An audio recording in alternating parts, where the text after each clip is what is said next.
Okay, assalamu alaikum. Today we're going to talk about preparing teeth when we have cervical lesions, okay? So we had caries on this tooth, cervically. Did you do this filling, composite filling? Yes, you have finished the composite filling. And I asked you to make sure that the floor here around the finish line is clear from any caries. Why is cervical caries more important? When we have bridge preparation around areas where we have cervical lesions or abfraction lesions, it becomes more challenging for more than one reason. If it was a carious cavity, it's complicated with caries. The problem is that you will have a complicated enamel and cementum caries on the root, okay? So meaning that I need to make sure that the floor here, which is the floor of the cavity, and it's also our finish line, I need to make sure it's totally hard as this dentine, the sound dentine, okay? Now while I'm feeling it, there's a bit of softness, a tiny bit of softness. So this is the first challenge, that you need to have this area clear of caries. And this cleaning area, the cleaning of this area is crucial, because caries can reactivate after you have placed your restoration.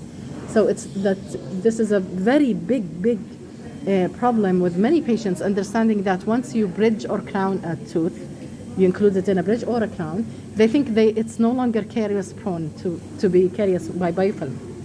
So that's the problem. They will think that it's non-resistant to caries. No, the same reasons of caries are still present, especially now that gingiva is recessed and we're now exposed to the cementum over the root. And cementum is not strong in resistance of caries as enamel is, okay? So this is one challenge. It's the caries challenge. My second challenge when I'm doing this is that I need to reduce the finish line going lower towards the bone, where I could get sound dentine. I should not end my finish line on the composite, on the filling. So this is another challenge, okay? That means you need to go more apically. Third challenge is that the remaining, I'm not going to use this probe, let me use just a more protected probe. The remaining gingival sulcus around here is minimal. So that means how much depth or biological width am I left with, okay? I could use this with a small dot on it, round dot. It's, by the way, it is calibrated. You can use a prudential probe, but the idea is I want to check how much more am I able to go downwards. In our case, we have like 1 to 2 millimeters. How do I check that I have, how much sulcus I have while I'm preparing? In this case, I'm going to ask you, I usually ask my students to do the following, and this is one of the deep margins. We call it deep margin. We're closer to the root. So one of the things I'm going to ask you to do is place a retraction cord, okay? And that retraction cord will guide you. The retraction cord, when you place it and pack it here while you're preparing, it will give you a guide on how much depth you still have left. So when you see the edge of the retraction cord, it will disappear, by the way, because it's going into the sulcus. I could use a small diameter, like 00. But the idea is, once I see the back of the retraction cord, that means I have not much left in the sulcus, okay? So I'm very close to the biological area, the biological width. I don't want to interrupt the junction epithelium. So the challenge is how much apically I need to go away from the filling, because this should be sound. Now what do I have? I could feel some softness. Can you see some things flaking away? Okay, this could be from the cement, by the way. Once I remove them, it's more or less hard. But if you would go a little bit more, okay? Going deeper, you have to also reduce this lip. There is a lip here, okay?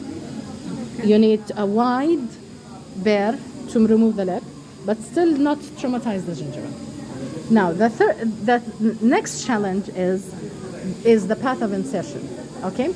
The path of insertion now is so long, that means we might have undercuts that we don't observe easily, okay? Although I could get easily clearance here, but if I take this straight probe, for example, and just run it parallel to the path of insertion, which is closer to the mid or center of the tooth, if I run it like this, if you can put the camera from this side, please, from front to back, from here, no, here, this direction, yes.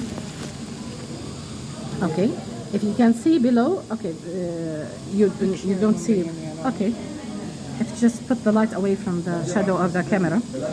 Okay, if you see the probe, do you see the undercuts? Where are the undercuts? Can you see the space between the tip and the root?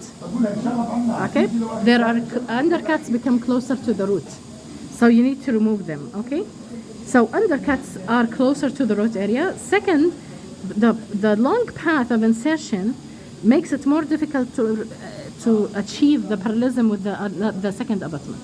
Okay, so you have a lot of undercuts closer to the root, and you will also have some problems with the parallelism. In these cases, usually when we have very long abutments like these, one of the recommendations is take a sectional alginate impression, pour it with very fast setting plaster, so fast setting alginate, fast setting plaster, and then get a mini cast for this section, and you could survey your counts. Using a surveyor, you will immediately know where are the undercuts, and you will determine the path of insertion with the minimum undercuts possible. Okay? If some undercuts are inevitable, I could, if the path of insertion is correct, I could ask the technician to block those undercuts beneath the crown. Okay? So not to include those undercuts in the crown. So not to follow undercuts and over-prepare the tooth. Okay? So, the path of insertion. Another challenge with cervical lesions as well when you're doing bridge work or crown work is the preparation on the buccal surface. Why? Because if you look closely at the buccal surface, can you increase the magnification of the camera, please? On two. Even more. Even more. Even more. Yes, yes, yes, more. Tamam. Okay. Now, we're going to check for caries presence. Once more, we're using a sharp probe. I want to feel hard dentin around. But also, there is another challenge, which is the constriction present here. Now we're closer to the root. So I could not make a straight finish line. I need to go in this direction to make this W shape. Why? Because the root becomes closer to constriction area. Okay? Because they constrict and they become two roots, divide by two roots. But before the bifurcation area, there is some constriction in the root area. So that means the finish line is like a W shape. Okay? Can you see it? It should be like a W shape. Once more, we have the long path of insertion and we have the possibility of undercuts. I'm going to show it like here, if you can see it here. Okay? See? See the undercuts? No, show the camera, yes. See the undercuts beneath the tip. By the way, you could see it with a straight probe like this one. Okay, you can see the undercuts with the straight probe. Or if you use the same handpiece without it working, just place it on the buccal surface like this, and you will see the space beneath the tip. Okay, you will see the space beneath. So these are many challenges that you have when you have deep preparation lines closer to the roots because of these cervical lesions. Okay, thank you.